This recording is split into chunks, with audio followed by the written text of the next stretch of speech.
Eating is a necessity. We do it everywhere, 3 times a day, 7 days a week. We eat on the go, in our cars, with our families, and all alone. But what about when eating becomes an art form? What about when you're on a date at a nice French restaurant and suddenly there's so many utensils you can't even count them all, utensils you didn't even know existed? The napkin is so pretty that you don't want to touch it. There's so many eating instruments that you don't even know where to start. It's like looking into the 5th dimension, the Twilight Zone. How will you ever make it through the night? But say you're at home and you want to cook a delectable meal for your significant other. All your effort to make a fancy dinner is ruined by the aesthetics of the table.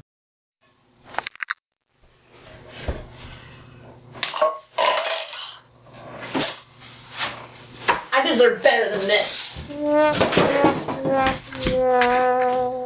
Never fear, you don't have to be this guy, or this guy. In the next few minutes, we're going to show you everything you need to know about place setting, how to set one, what all the functions of the utensils are, and a few extra special touches so you can dine and feel sublime. Let's start with the plates and bowls.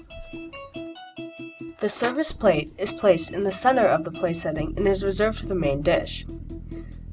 The soup and salad dishes are put on top of the service plate because soup and salad is served before the main course. The bread plate is placed to the top left of the service plate. Now let's take a look at the forks and spoons. Depending on what you're serving, you may need a variety of utensils. The spoons go on the right side of the service plate.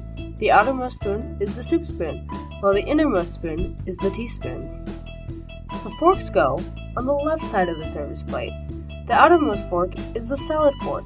The innermost fork is the dinner fork. There are a few extra utensils that you should know about. There will be additional fork and spoon placed above the service plate. The tip of the fork should be pointed towards the right, and the tip of the spoon should be pointed towards the left. Now let's talk about the knives. You will generally only need to set up 2 knives. The first knife is the dinner knife and is the innermost utensil on the right side. Make sure the blade is pointed in towards the plate. The second knife is the butter knife and will be placed on top of the bread plate. Finally, let's talk about the different types of glasses and cups. If there will be a variety of wine served at your meal, there's a specific way to arrange the glasses. The glasses will be placed to the upper right of the service plate.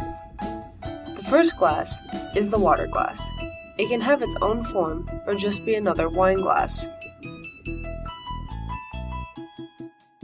The second glass is the red wine glass. It's usually rounder in shape because of the chemical makeup of the wine. If you see someone shaking their glass around, they're trying to air it out.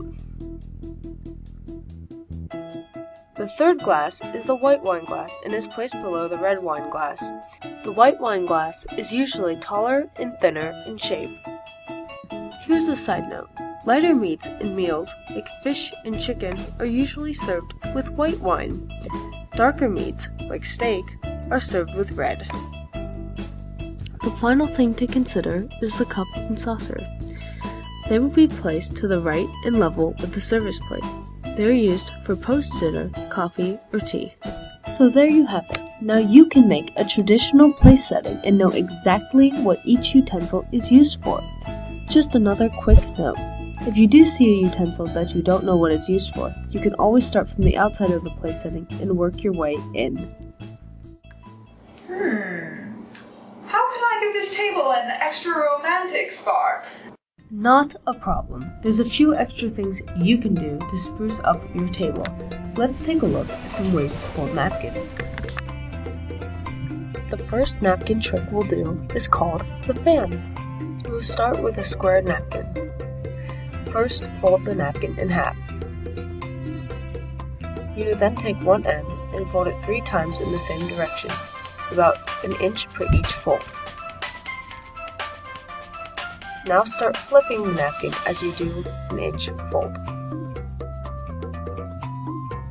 Make sure you leave a little room at the end for the base.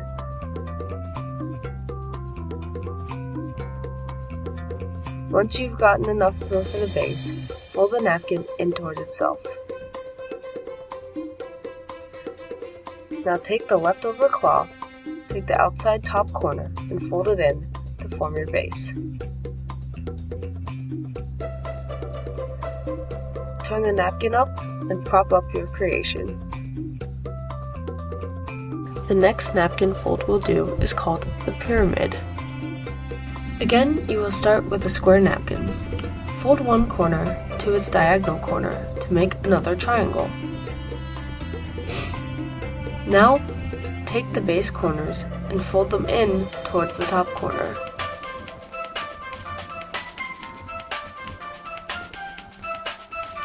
You should have a square. Take the square and flip it. Fold again one diagonal to another so the crease is on the outside. Fold on the crease, straighten the edges, and prop up your creation. If you want to add a little more ambience, consider adding flowers or candles or a tablecloth. Now you know how to make a place setting, so don't fear the fancy restaurants or stay-at-home dates. Anyone can make a place setting.